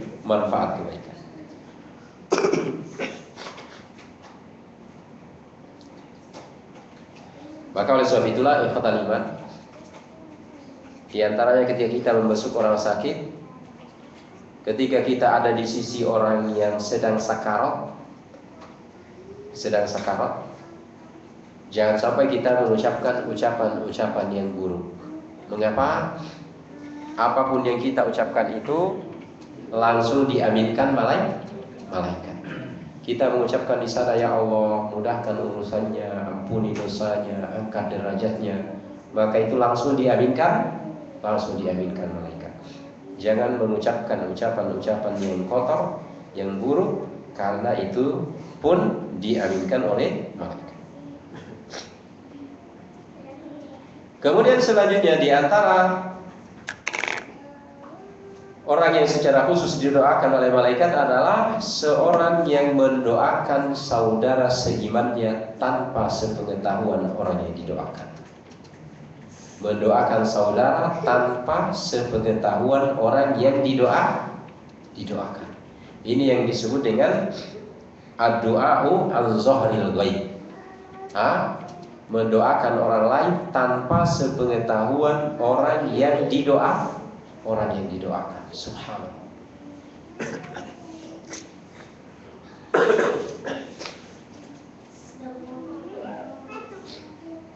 Kata Nabi SAW, ma min muslimin, tidak ada seorang muslim yada'u li akhihi, yang mendoakan saudaranya bi zahril ghaib, tanpa sepengetahuan saudaranya itu, illa qalal malak, melainkan malaikat berkata, walaka mislu, semoga engkau mendapatkan yang sama. Dalam riwayat yang lain disebutkan, ketika kita mendoakan saudara kita tanpa sepengetahuan yang kita doakan itu, malaikat mengatakan amin, semoga doamu diterima, walaka bimislihi, dan semoga engkau juga mendapat yang sama. Masya Allah. Ada seorang ibu misalnya, ada seorang ibu selalu berdoa untuk tetangganya, atau mungkin saudaranya yang ada di tempat lain. Tetangganya itu atau orang lain itu tidak pernah minta agar didoakan. Dia selalu aktif berdoa kepada Allah, ya Allah, karuniailah saudaraku itu, kenalanku itu, rekanku itu, dan lain sebagainya, suami yang bisa memimpin dan mengajaknya nanti masuk surga. Ini kan doa kebaikan untuk saudara. Apa kata malaikat? Amin, semoga doamu diterima, semoga engkau juga dapat yang sama. Semoga engkau juga dapat suami yang soleh, suami yang bisa membimbingmu di dunia ini dengan Islam dan mengantarmu masuk ke dalam surga. Sebaliknya mungkin ada bapak yang berdoa untuk saudaranya yang lain tanpa diminta dan tanpa sepengetahuan orang yang didoakan. Ya Allah, berikanlah si fulan itu istri yang soleha, yang bisa menggembirakan dirinya ketika dipandang, bisa mentaati suaminya ketika disuruh, dan bisa menjaga dirinya ketika suami tidak ada di rumah. Ya Allah, jadikan istrinya itu soleha. Apa kata malaikat? Amin, semoga doamu diterima, semoga dan kau juga dapat yang sama. Masya Allah. Berdoa untuk saudara kita, ya Allah, si fulan itu sedang merintis sebuah bisnis. Saya tahu itu sulit, saya tahu itu menghadapi tantangan dan lain sebagainya. tetapi tidak ada yang sulit di sisimu ya Allah. Ya Allah, lancarkan bisnisnya si fulan itu agar dia dapat banyak rezeki untuk ketaatan kepada Allah Subhanahu wa taala. Apa kata malaikat? Semoga doamu ini diterima, semoga bisnismu juga lancar, dan semoga engkau juga dapat rezeki yang banyak. Subhanallah. Ini artinya Bapak dan jamaah sekalian, kita berkenalan seorang di majelis ilmu, kita berkenalan dengan jamaah masjid, dengan tetangga dan lain sebagainya. Siapa fulan, anda ini fulan dan lain sebagainya. Pulang kita ke rumah nanti, kita doakan saudara kita itu, maka malaikat mengatakan, amin, semoga doamu diterima dan semoga engkau juga dapat yang sama. Ini menunjukkan pada kita ikhwatal iman, semakin banyak kita mendoakan saudara kita, semakin banyak pula kita didoakan oleh malaikat. Masya Allah. Jangan ikuti syaitan. Jangan ikuti syaitan. Kalau syaitan mungkin akan membisikkan kepada kita, kalau kau doakan si fulan nanti menjadi pesaingmu di lapangan. Ini bisa jadi bisikan syaitan. Makanya sekarang itu mana ada kita jumpai sekarang ini, ya Allah, itu kawanku itu sedang menjadi calon bupati, semoga lancar ia jadi bupati nanti. Sementara dirinya juga calon. Ada tidak yang mendoakan saudara seperti itu? Semoga dia menang dalam pemilu nanti dan menjadi seorang bupati yang bisa memimpin umat ini kepada keislaman. Subhanallah, kalau masing-masing calon mendoakan begitu, makmur Indonesia insyaallah. Tapi kalau masing-masing menghalangi, menjebak satu dengan yang lain, ini yang tidak sesuai dengan Islam. Mengapa? Karena masing-masing mau menang. Maka oleh sebab itu, sejarah Islam menunjukkan tidak pernah ada orang soleh yang berebut kekuasaan. Tidak pernah ada orang soleh yang berebut kekuasaan. Yang ada orang mencalonkan dirinya untuk menjadi pemimpin kalau dia melihat bahwa semua yang lain itu buruk. Semua yang lain itu buruk dan dikhawatirkan membawa bencana kepada kaum muslimin, baru kemudian dia maju. Subhanallah. Sekarang ini berbeda.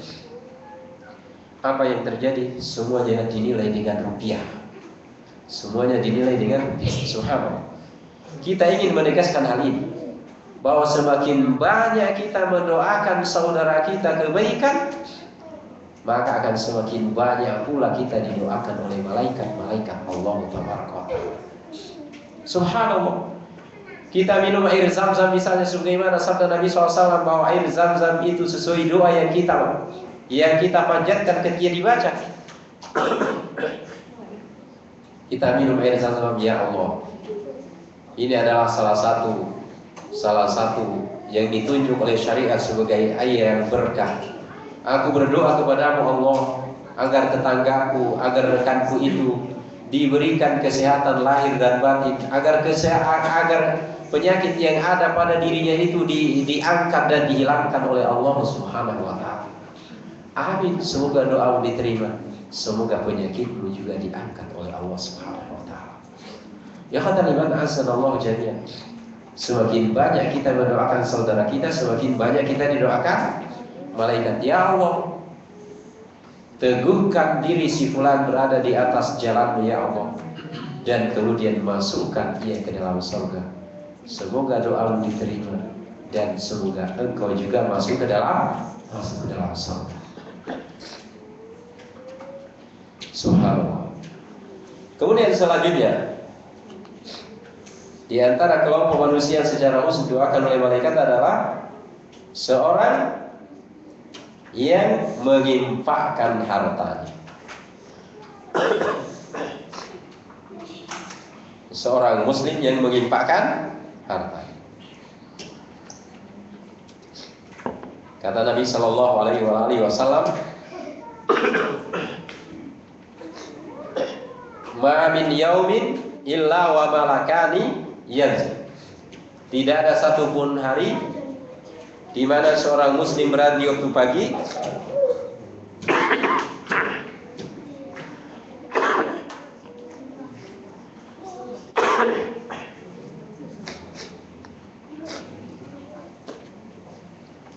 Tidak ada satupun hari di mana seorang muslim berada di waktu pagi melainkan ada dua malaikat yang turun. Ada dua malaikat yang turun. Yang pertamanya berdoa, Allahumma a'ati munfiqan khalafa. Ya Allah, berilah ganti kepada orang yang menginfakkan hartanya. Gantikan harta orang yang berinfak. Subhanallah. Ini diantara keajaiban, kalau boleh kita berbahasa keajaiban. Keajaiban infak. Bahwa kita mengeluarkan harta kita, mungkin untuk masjid, mungkin untuk anak yatim, mungkin untuk bangun sekolah, mungkin untuk orang miskin, atau mungkin keluarga kita yang merupakan kewajiban kita untuk menafkahinya. Maka ketika itu malaikat mengatakan, gantikan ya Allah, gantikan hartanya orang yang berinfak. Dikeluarkan 1000, kata Allah, kata malaikat, gantikan tuh, ganti hartanya. Dikeluarkan 100.000, 1 juta, 10 juta, 100 juta misalnya, keluarkan infak untuk bangun satu masjid misalnya, ya Allah, gantikan hartanya orang itu. Masya Allah. Dan ini bisa terjadi di dunia, kalau di akhirat itu sudah menjadi kepastian. Pasti diberi balasan. Dan Bapak dan jemaah sekalian, saya yakin banyak di antara kita yang terjadi pada dirinya. Semakin banyak kita berinfak, semakin banyak yang kita dapat. Semakin banyak yang kita dapatkan. Mungkin kita dapatkan sekian ratus ribu misalnya, diinfakkan. Lalu kemudian bisa jadi pintu rezeki kita yang lain terbuka, dimudahkan oleh Allah, Subhanallah. Ini jaminan dari Nabi kita yang mulia alaihi salatu wassalam. Di antaranya sekali lagi, bahwa orang yang selalu berinfak itu selalu pula didoakan oleh malaikat. Maka sepanjang sejarah Bapak dan jemaah sekalian, tidak pernah ada sejarahnya orang yang rajin berinfak lalu kemudian jatuh bangkrut, jatuh pailit. Yang bangkrut, pailit dan lain sebagainya adalah orang-orang yang hidup tidak sesuai dengan syariat Islam, orang-orang yang hidup sombong, orang-orang yang hidup mubazir dan lain sebagainya. Itu biasanya yang pailit. Subhanallah. Orang yang berinfak terjadi banyak hal pada dirinya. Di antaranya Allah Tabaraka wa Ta'ala. Ini tentu saja kalau dilakukan dengan ikhlas, penuh keyakinan kepada Allah Subhanahu wa Ta'ala, akan terjadi pada dirinya sesuatu yang tidak pernah terjadi sebelumnya. Maka oleh sebab itu, mestinya prinsip kita itu adalah kita rugi kalau tidak berinfak.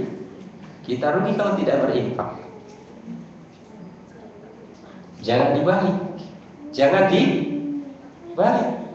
Ini 1 juta dapat dikeluarin 100.000, tinggal 900 dong.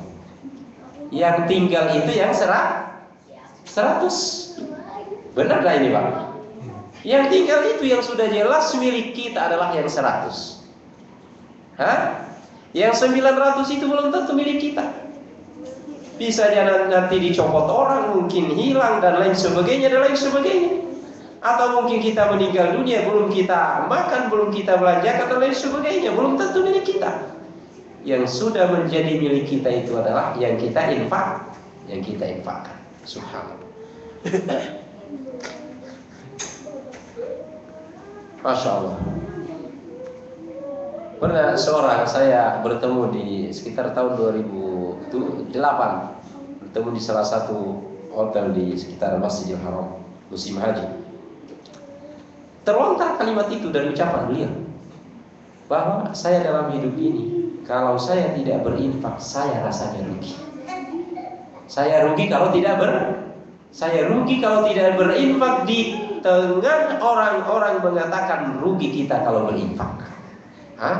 Bahkan terkadang orang datang kepadanya, ada masjid yang akan dibangun, ada jalan yang akan diperbaiki dan lain sebagainya. Itu mah kerjaannya minta melulu tuh. Meskipun dalam Islam memang diakui atau tidak, hadis Nabi SAW mengatakan usaha yang paling baik untuk seseorang adalah dari hasil kerja tangannya sendiri. Dan memang Islam Betul, kalau tidak ada darurat membenci orang-orang yang minta. Itu tentu saja untuk minta untuk dirinya. Tapi kalau dia minta untuk orang untuk membangun masjid, dia dapat kebaikan dong. Dia sudah ngajak orang kepada kebaikan sama dengan dia yang melakukan. Subhanallah. Oleh sebab itu, Bapak dan jemaah sekalian, kalau membaca tafsiran dari surat Saba kaitannya dengan penduduk negeri Saba waktu itu. Mengapa negeri Saba itu hancur? Yang tadinya tanaman subur menjadi kurus, yang tadinya tanaman berbuah manis menjadi pahit dan lain sebagainya, itu dikarenakan datangnya generasi yang tidak membelanjakan hartanya sesuai pada jalan Allah Subhanahu wa taala. Bapak dan jemaah sekalian bisa membaca kisah yang terdapat di dalam surat Al-Qalam. Pemilik kebun yang tadinya hijau royo-royo, begitu mungkin bahasa kita, tanamannya subur, buahnya banyak dan lain sebagainya. Lalu datang generasi pelanjut. Generasi pelanjut ini mengatakan, kalau kita mengikut sertakan orang miskin untuk panen kita hari ini atau tahun ini, niscaya akan berkurang panenan kita. Maka di malam hari mereka sepakat. Mereka sepakat di malam hari bahwa besok kita bangun pagi buta sebelum orang miskin di sekitar kita bangun, lalu kita berangkat ke kebun kita untuk mengambil hasil panenan kita, agar orang miskin tidak ikut. Ketika ini mereka lakukan, mereka sampai di kebunnya sudah terbakar. Mengapa? Karena menghalangi haknya orang lain yang ada di dalam hartanya itu. Ikhwatal iman, di Indonesia sering kita mendapatkan informasi ada panen yang gagal, ada ini yang gagal dan lain sebagainya, ada bencana, ada ini itu dan lain sebagainya. Kita teliti secara ilmiah, oke lah. Akan tetapi satu yang tidak boleh kita lupakan, bahwa di dalam harta yang kita miliki itu ada haknya orang lain.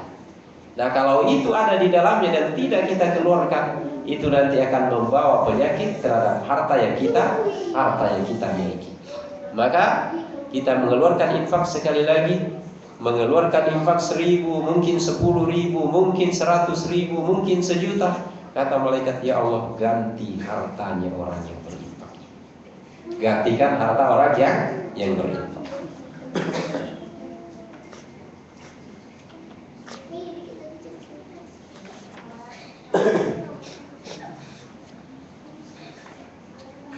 Ya, di antara doanya malaikat adalah malaikat mendoakan roh orang mukmin. Ini tentu saja ketika dicabut rohnya dari jasadnya lalu dibawa naik ke langit. Sebagaimana dalam sebuah riwayat yang disampaikan oleh Imam Ahmad dalam musnadnya. Dan riwayat itu diantaranya ditulis dalam sebuah buku saku yang berjudul Malam Pertama di Alam Kubur. Mudah-mudahan jamaah ada yang punya bukunya. Udah lama. Malam Pertama di Alam Kubur. Ya. Yang dikenal di Indonesia hanya satu malam pertama. Malam pertama pengantin baru. Tidak ada yang pernah menyebut malam pertama di alam kubur. Ya. Beliau menyampaikan sebuah hadis bahwa ketika orang mukmin itu akan dicabut rohnya, datang kepadanya seorang malaikat berpenampilan sangat menarik, berpakaian sangat putih, membawa kain yang dilumuri dengan minyak kasturi dan lain sebagainya. Datang kepada orang itu mengucapkan salam, lalu kemudian mengucapkan ucapan yang lembut, lalu kemudian dicabut rohnya dengan sangat lembutnya, lalu ia mengatakan, keluarlah engkau menuju ridho Allah Subhanahu wa ta'ala. Begitu roh itu keluar, segera menyebarkan aroma wangi yang sangat semerbak. Malaikat yang menciumnya mengatakan, ya Allah, pertemukan aku dengan pemilik roh ini. Naik dia ke atas langit. Setiap malaikat yang mendengarkan nama orang itu disebut dan mencium wanginya rohnya tadi itu berdoa, ya Allah, pertemukan aku dengan rohnya orang ini, dengan pemilik roh ini. Subhanallah. Ini diantara kondisi di mana malaikat berdoa untuk orang mukmin. Di antaranya adalah malaikat berdoa untuk orang yang berpuasa jika ada yang makan di rumahnya. Orang berpuasa ketika ada orang yang makan di rumahnya. Mungkin untuk berbuka, mungkin untuk bersahur. Di antaranya, dan ini yang terakhir kita sebutkan kaitannya dengan didoakan kebaikan. Malaikat berdoa untuk orang yang sedang makan sahur. Ya, kata Nabi SAW, sesungguhnya Allah dan malaikat bersalawat untuk orang yang sedang makan sahur. Maka oleh sebab itu Ramadan nanti dan juga dalam puasa-puasa sunnah diupayakan meskipun selera makan belum ada, nafsu makan belum ada, mestinya kita bersahur. Meskipun mungkin hanya makan sebiji kue misalnya, atau sepotong roti misalnya, atau minum air putih. Sebagaimana yang dijelaskan oleh Syekh Salim bin Id Al-Hilali dalam meneladani puasa Rasulullah Shallallahu Alaihi Wasallam. Dan yang paling baik dimakan ketika sahur, dikonsumsi ketika sahur adalah apa, Pak? Kurma. Yang paling baik dikonsumsi ketika berbuka apa? Kurma juga. Sama apa beda itu? Sama ya? Sama bahasa Indonesia kurma, tapi bahasa Arabnya berbeda. Kurma yang ketika buka itu yang sering dan yang paling bagus adalah rutop. Iya kan? Rutop itu adalah bahasa kita kurma yang masih segar. Sebagaimana yang Bapak Ibu sekalian bisa saksikan, biasanya kalau kita umroh atau haji itu diantar kita ke kebun kurma. Yang udah matang, baik sebelum dipetik atau sesudah dipetik, belum dikeringkan, belum diapa-apain, itulah yang disebut dengan rutop. Kalau tidak ada rutop, tamar. Ini kalau berbuka. Nah, kalau bersahur, tamar. Yang paling baik adalah tamar, yang bahasa kita juga kurma, tapi bahasa Arabnya berbeda. Tamar itu adalah kurma yang sudah dikeringkan atau sudah diolah. Itulah tamar. Yang banyak sampai ke kita di Indonesia, sampai ke Senen, sampai ke Tanah Abang dan lain sebagainya. Itu tamar. Jarang rutop. Ya, makanya Bapak dan Ibu ketika umroh atau haji banyak tuh yang bela-belain bawa rutop meskipun 5 biji. Yang penting sampai ke Indonesia bisa dilihat. Ini saya beli langsung di kebun kurma di Madinah. Masya Allah. Ya, boleh saja kenang-kenangan, asal jangan dimasuki oleh syaitan. Yang jelas bahwa orang yang makan sahur itu didoakan oleh malaikat Allah Subhanahu wa taala. Ya, kata lima. Ada kelompok manusia yang dikutuk atau dilaknat oleh malaikat. Di antaranya adalah orang yang berbuat bid'ah atau kemungkaran di Madinah. Ini lafaznya hadis itu di Madinah. Saya sebutkan satu persatu saja. Orang yang melakukan bid'ah atau kemungkaran di Madinah.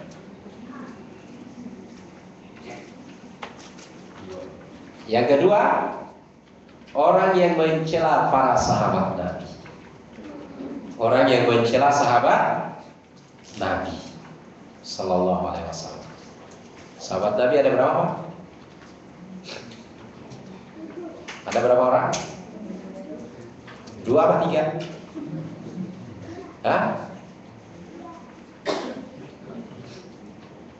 Ya. Sahabat itu adalah orang yang hidup di masa Nabi, beriman kepada Nabi, bertemu dengan Nabi, mati di atas keislaman. Itulah sahabat. hidup di masa Nabi, bertemu dengan beliau, beriman kepada beliau, mati di atas keislaman, itu sahabat. Ya. Karena ada orang yang hidup di masa Nabi, bertemu dengan beliau tapi tidak beriman kepada beliau, itu bukan sahabat. Ya kan? Ada orang yang beriman kepada beliau, hidup di masa Nabi tapi tidak bertemu dengan beliau. Karena mungkin dia masih anak-anak, atau mungkin jauh tempatnya, dia Islam beberapa saat sebelum meninggalnya Rasul misalnya. Itu juga bukan sahabat. Ada yang hidup di masa beliau, bertemu dengan beliau, beriman kepada beliau, tetapi sepeninggal beliau ia murtad. Ini juga bukan sahabat. Para ahli sejarah mengatakan ada sekitar 124.000. Bapak dan Ibu sekalian kalau membuka misalnya di antara bukunya Rusdul Ghawa atau Syiarul Alamin Nubala, ketemu angka itu disebut, insya Allah sekitar 124.000.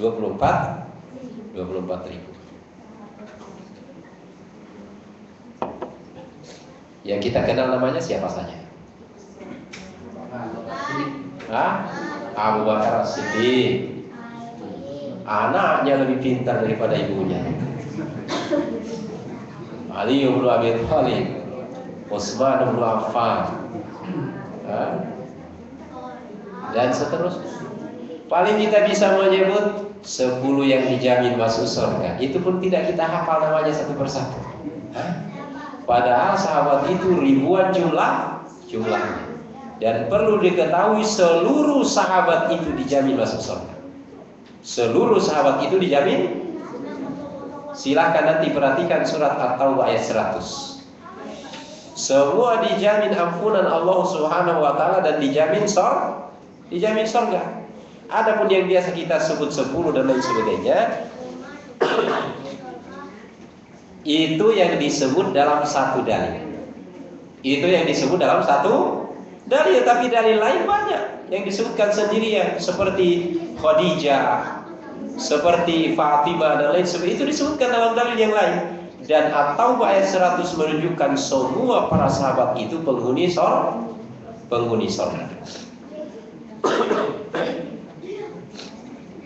Kata Nabi SAW, ini banyak dalilnya. Seandainya kita membahas masalah kemuliaan para sahabat ini butuh satu pertemuan, kalau tidak lebih. Ringkas saja kita sampaikan. Nabi SAW mengatakan pada kita, seandainya kita yang hidup saat ini, atau yang hidup di masa Nabi sudah disebutkan, kalian yang hidup selain sahabat tentu saja, kalian mengimpakkan emas sebesar gunung Uhud. Sebesar gunung Uhud. Bapak Ibu punya data? Gunung Uhud ada berapa ton? Ada yang punya data? Mungkin kilonya kalau baca dalam sejarahnya sekian kilometer panjangnya ada, sekian tingginya dari permukaan laut ada. Tetapi berapa ton gunung Uhud itu saya belum ketemu datanya. Kata Nabi yang mulia alaihi salatu wassalam, kalau saja kamu mengimpakkan emas sebesar gunung Uhud, mereka hanya mengimpakkan 1 mud, separohnya pun iman kalian tidak akan menyamai iman mereka. yakni iman para sahabat siapapun dia. Satu ucapan, bahkan suudzon, apalagi hati kita benci kepada para sahabat, ini menunjukkan kemunafikan. Mencintai para sahabat itu adalah bagian dari iman. Bagian dari iman, dan membenci para sahabat adalah bagian dari kemunafikan. Maka Nabi yang mulia alaihi salatu wassalam bersabda, la tasubbu ashabi, kalian jangan mencela sahabatku. La tasubbu ashabi, kalian jangan mencela para sahabatku. Fawalladzi nafsi biyadi, demi yang jiwaku berada di dalam tangannya, lau anna ahadakum anfaqa misla uhudin dhahaba, kalau seorang di antara kamu menginfakkan emas sebesar gunung Uhud, ma adraka mudda ahadihim wala nasifah, niscaya ia tidak akan pernah mencapai keimanan mereka walaupun hanya seberat 1 mud atau separuh dari 1 mud itu. Ini jaminan dari Nabi SAW akan iman para sahabat. Bapak dan jemaah sekalian, kalau saja ada datang kepada kita menyebutkan keburukan sahabat dan lain sebagainya, yang pertama kita harus curigai adalah orang itu. Imannya orang itu yang mencela para sahabat, karena dijamin oleh Allah, dijamin oleh Rasulnya bahwa mereka itu tempatnya di dalam surga. Ikhwatal iman azanallahu jami'an. Dan itulah, mohon maaf, yang diantara kelompok yang menisbatkan dirinya kepada Islam, ada yang menganggap sebagian sahabat itu kafir. Na'udzubillahi min dzalik. Ini sekali lagi menunjukkan cacatnya, kalau tidak rusaknya iman orang tersebut. Waliyahzubillahi ta'ala. Ala kulli hal, bahwa di antara orang yang dikutuk dan dilaknat oleh malaikat adalah yang mencela sahabat. Kemudian selanjutnya adalah orang yang menodongkan senjata atau mengancamkan senjata terhadap orang Islam. Ambil senjata, todongkan pada orang lain. Awas lu. Gua bacok lo. Ini bagian dari yang dikutuk oleh malaikat. Na'udzubillahi min, atau senjata apapun namanya. Maka dalam hal ini tidak boleh kita bermain-main. Tidak boleh kita bermain-main meskipun hanya sebatas hanya ingin mengancam dan lain sebagainya. Ini dikutuk dan dilaknat oleh malaikat Allah tabaraka wa ta'ala. Man asyara ila akhihi bihadidah, barang siapa mengisyaratkan menodongkan besi tajam kepada saudaranya, fa innal malaikata tal'anuhu, malaikat mengutuknya, melaknatnya, hatta wa in kana akhahu li abihi wa ummihi, meskipun orang itu saudara ayah seayahnya atau saudara seibunya. Subhanallah. Na'udzubillahi min dzalik. Selanjutnya adalah orang yang bernasab kepada selain ayahnya atau berwali kepada bukan walinya. Bernasab kepada selain ayah atau berwali kepada selain walinya. Ini mohon maaf, yang dikutuk malaikat ini tidak kita sebutkan secara terperinci. Kemudian selanjutnya adalah orang yang menghalang-halangi wali dari orang yang terbunuh menegakkan qisas atau mendapatkan diat. Orang yang menghalangi wali dari orang yang terbunuh untuk menegakkan qisas atau mendapatkan diat. Salah satu di antara hukum had, hukum pidana dalam Islam adalah penegakan qisas. Kalau ternyata dimaafkan lalu cukup dengan mendapat diat, itu juga boleh. Nah, kalau ada seorang berupaya untuk menghalangi wali orang yang terbunuh itu untuk ditegakkan qisas atau untuk mendapat diat, ini termasuk dikutuk malaikat. Mohon maaf kalau di sini ada hadir pengacara atau ada keluarganya yang pengacara. Jadi pengacara, jadilah pengacara yang benar. Jadi hakim, jadilah hakim yang benar. Bela yang benar, jangan hanya membela yang bayar. Kan begitu? Oleh sebab itu katanya Nabi SAW, hakim itu ada 3 kelompok. 2 kelompok masuk neraka, 1 masuk surga. Kelompok yang tahu kebenaran, memutuskan perkara sesuai dengan kebenaran, itu surga. Subhanallah, ini juga menunjukkan bahwa surga itu sebenarnya mudah didapat. Kita belajar hukum Islam, kita terapkan hukum Islam, surga. Yang kedua, orang yang tahu kebenaran tetapi tidak memutuskan berdasarkan kebenaran, itu neraka. Yang lebih parah adalah tidak tahu kebenaran dan memutuskan perkara tidak berdasarkan kebenaran, itu juga neraka. Na'udzubillahi min dzalik. Maka dalam hal ini hendaknya berhati-hati. Siapapun kita, bukan hanya pengacara, bukan hanya hakim dan lain sebagainya. Siapapun kita, upaya apapun yang kita lakukan untuk menghalangi ditegakkannya qisas atau diberikannya diat, denda kepada orang yang meninggal, anggota keluarganya karena terbunuh, maka ini termasuk dikutuk oleh malaikat-malaikat Allah Subhanahu wa taala. Kemudian selanjutnya adalah orang yang meratapi jenazah mayat. Meratapi jenazah itu diantara konkretnya di masa Rasul ada disebut haliqah, yaitu ketika ada keluarganya meninggal dunia, ia pelontos rambutnya. Ada pula yang sengaja menampar pipi. Ada pula yang menyobek baju. Ada pula yang menangis dan meraung. Itu semuanya bagian dari meratap, bagian dari yang dikutuk oleh malaikat Allah Taala. Yang terakhir, di antara manusia yang dikutuk oleh malaikat, mohon maaf kepada ibu-ibu yang ada di belakang. Malaikat mengutuk istri yang tidak mau melayani suaminya di tempat tidur.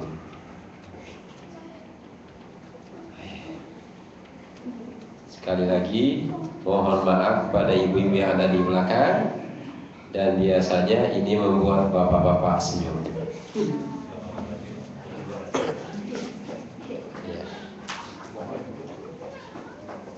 Sama kita mengisi taklim, seorang suami yang memiliki istri-istri, itu biasanya bapak-bapak udah senyum-senyum itu. Ibunya di belakang masak.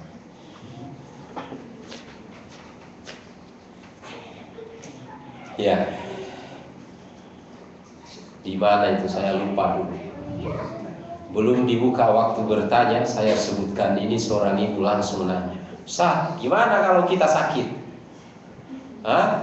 Saya jawab, spontan juga saya jawabnya waktu itu, "Ibu kalau sakit, kewajiban bapak ngantar ibu ke dokter."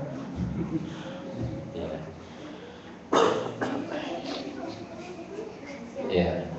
Yang jelas Nabi yang mulia alaihi salatu wassalam bersabda, "Idza da'a ar-rajulu imra'atahu ila firashihi," apabila seorang suami mengajak istrinya ke tempat tidur, fa'abat, lalu ia tidak mau, antaji'a, tidak mau datang, la'anat hal malaikatu hatta tusbih, dilaknat, dikutuk oleh malaikat hingga subuh. Na'udzubillahi min dzalik. Ini tentu saja bagian dari adab Islam, dan inilah diantara menunjukkan kesempurnaan Islam itu, bahwa urusan tempat tidur, dan bukan hanya ini sebenarnya, banyak yang lain yang kaitannya dengan tempat tidur. Urusan masuk ke WC, masuk ke dalam masjid, berdagang di pasar dan lain sebagainya, semuanya ada aturannya di dalam Islam, menunjukkan kesempurnaan Islam. Oleh sebab itu, di zaman Nabi kita SAW ada seorang Yahudi bertanya kepada sahabat, "Apakah Nabi kalian itu mengajarkan segala sesuatu sampai tata cara masuk toilet, masuk WC?" Kata sahabat itu menjawab, "Iya betul. Nabi kami itu mengajarkan segala sesuatu sampai tata cara masuk WC." Maka ketika itu orang Yahudi tersebut langsung masuk Islam. Langsung masuk